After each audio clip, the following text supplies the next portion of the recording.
Les hivers sont rudes et froids à Lyon. Ils le seront encore plus après le passage de la tempête Jonathan Roux.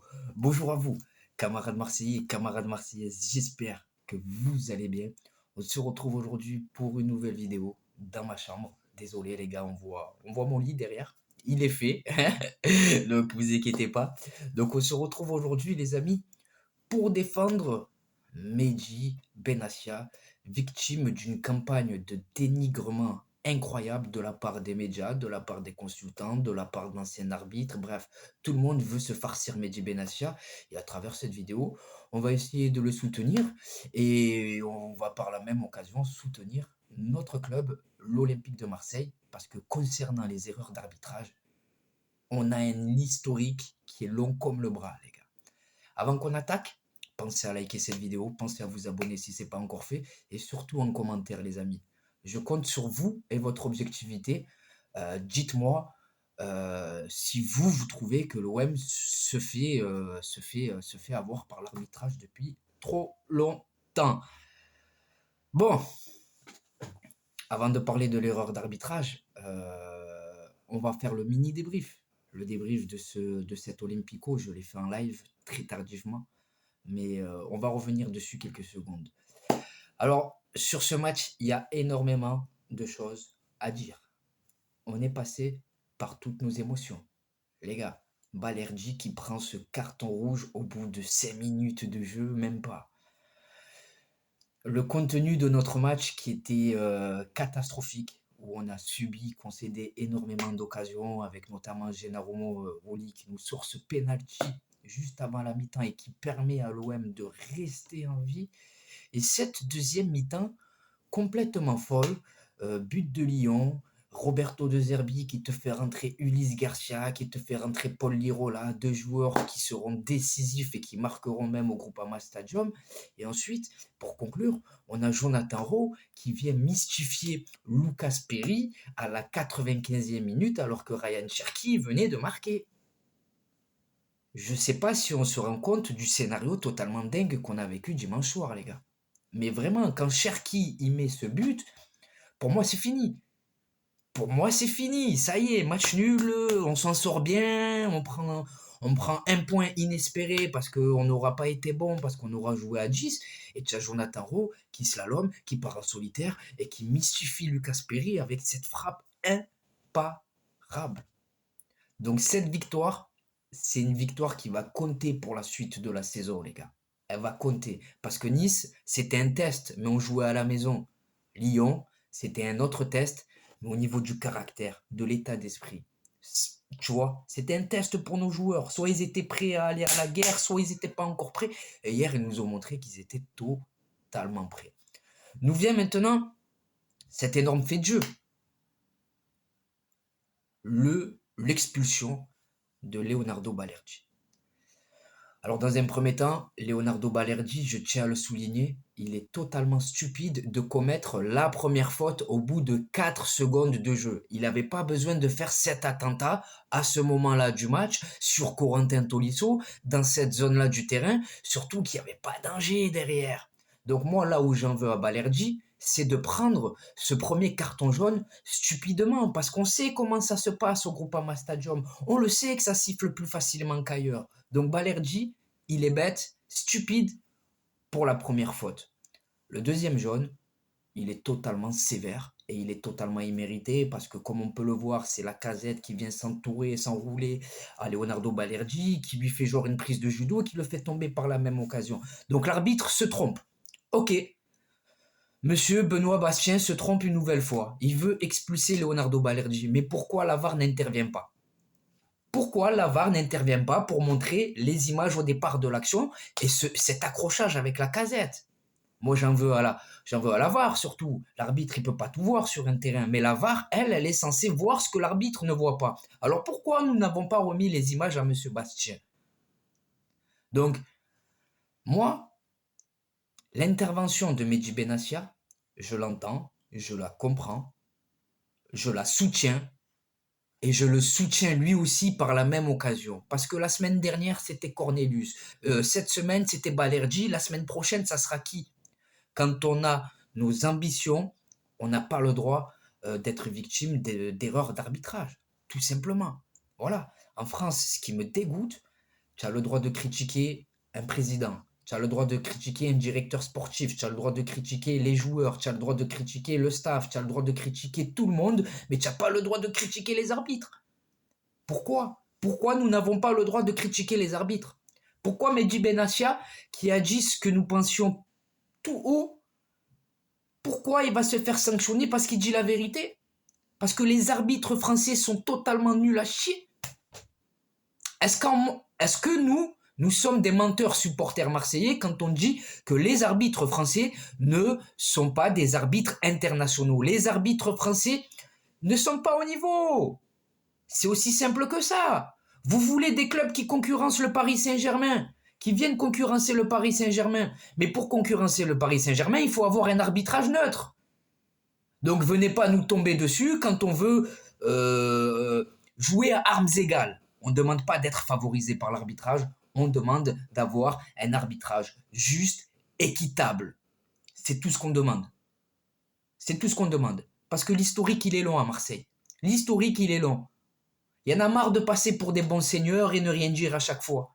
Ce but d'Ocampos, refusé au Vélodrome face à Lyon et qui nous coûtera la Ligue des Champions. On en parle. Pourtant, cette erreur d'arbitrage, elle nous a tués. On ne s'est pas qualifié pour la Ligue des Champions. Il n'y avait pas l'argent de la Ligue des Champions, donc derrière, on a vendu tous nos joueurs. De Dimitri Payet, Thauvin, Gignac, Ayou, on est passé à Nkoudou, on est passé à Romao, on est passé à Bounassar, vous m'avez compris. Cette erreur d'arbitrage nous a tués, sportivement et financièrement. Ensuite, au Parc des Princes. Au Parc des Princes, vous voulez qu'on en parle? Vous voulez qu'on parle de toutes ces erreurs au Parc des Princes? Vous voulez qu'on en parle ou pas? Allez, on va commencer par Saliba. Le but injustement refusé à William Saliba au Parc des Princes. Le but refusé, si je ne vous dis pas de bêtises, à Benedetto ou à Thauvin au Parc des Princes également, l'année Covid.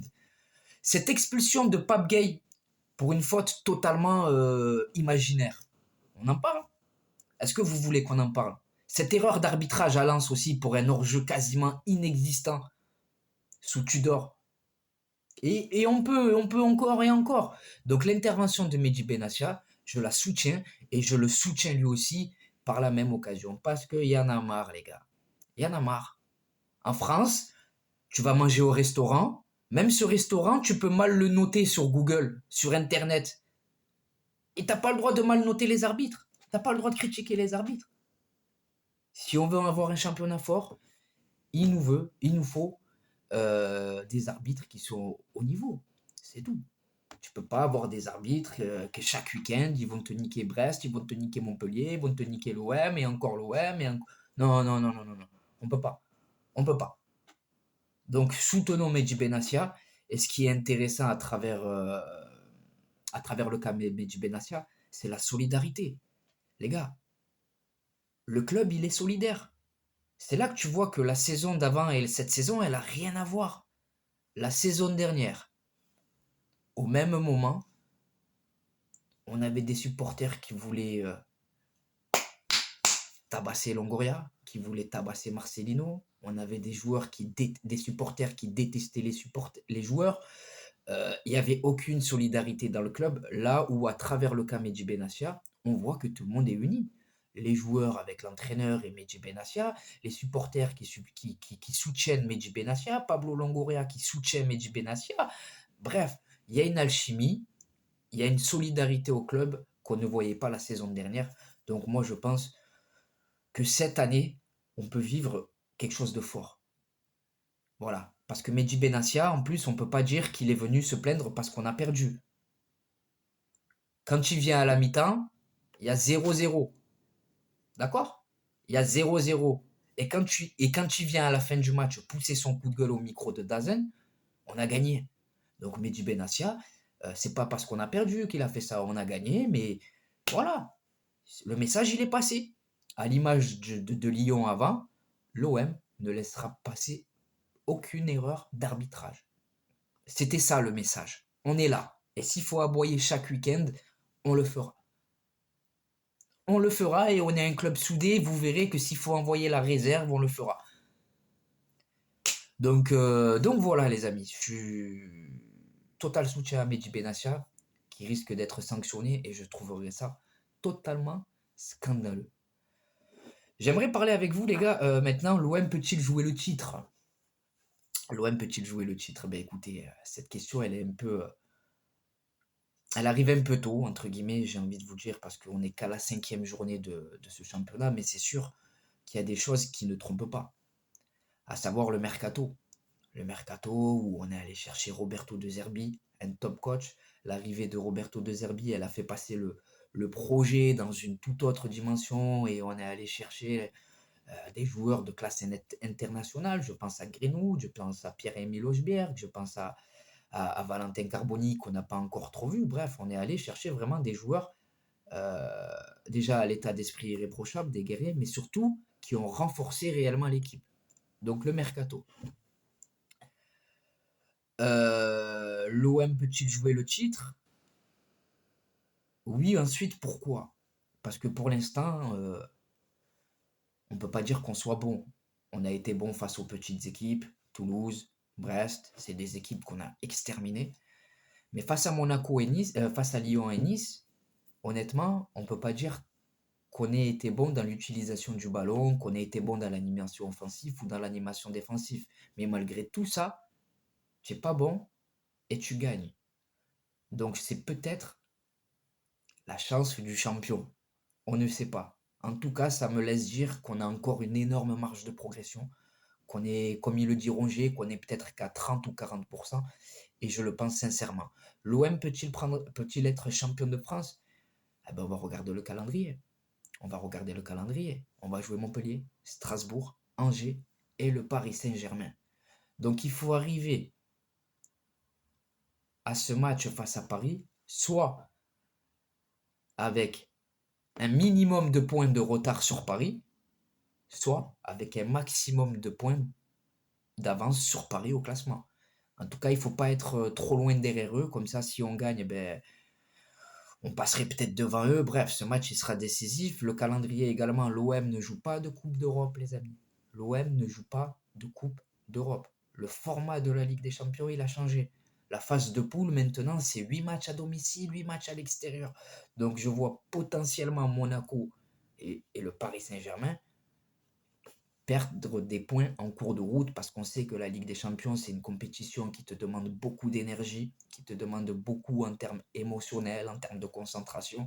Bref, la Ligue des Champions, généralement, pour les clubs normaux, entre guillemets, comme Monaco et tout, c'est vraiment difficile à jongler sur les deux tableaux. Donc, moi, je me méfierais de Monaco plus que de Paris, parce que Monaco, je trouve qu'ils ont réalisé un mercato cohérent, qu'ils ont une très très très bonne équipe, qui a un entraîneur qui sait ce qu'il fait. Donc Monaco, je m'en méfierais. Mais oui, nous pouvons clairement rêver du titre, parce que tu vois que tu n'as pas encore intégré Rabiot dans l'équipe. À Lyon, c'est des remplaçants ou des anciens bannis qui te font gagner. Lirola, passeur et buteur décisif. Lirola, faut en parler, les gars.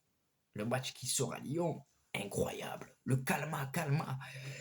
Choix, Lirola, Ulysse Garcia aussi totalement mérité, les gars. Voilà, c'est des joueurs qu'on voulait voir quitter le club. C'est des joueurs dont on voulait se débarrasser. Et finalement, ce sont eux qui te font gagner à Lyon. C'est beau. Honnêtement, c'est beau. Et Jonathan Rowe avec son entrée foudroyante, mais avec lui, il s'agit d'un cas totalement différent, parce que Jonathan Rowe, nous comptions sur lui, au contraire de Lirola et Ulysse Garcia à la base. Donc oui, voilà, les remplaçants qui te font gagner, ça démontre que cet OM-là, il y a des titulaires, il y a les remplaçants aussi qui peuvent faire la différence en cours de jeu. Donc c'est un effectif, c'est comment vous dire, c'est vraiment un groupe qui a l'air très solidaire. Et Néal Mopé, il faut en parler, les gars, hein. C'est lui à la 95e minute qui va presser Perry qui se trouve sur sa relance. Donc Mopé, entrée décisive, j'aime le garçon, il a bu Lyon, le chambrage. La soirée historique, les gars, la soirée historique, enfin, la soirée parfaite. Et en plus, Cherki, il faut les beaux, on n'est pas assez tueurs. Tiens, Cherki. Qu'un seul olympique, c'est le nôtre, les gars. Donc c'est la fin de cette vidéo, les amis. Je vais vous laisser maintenant. Maintenant, c'est à vous de jouer, c'est à vous de vous abonner, c'est à vous de me dire en commentaire ce que vous pensez de tout ça. Et surtout, pensez au pouce bleu, les gars, c'est très important pour le référencement. Je vous souhaite de passer une bonne journée ou une bonne soirée selon le moment où vous visionnez cette vidéo. Et n'oubliez pas les gars, notre virus à nous, c'est le web. Ciao les gars.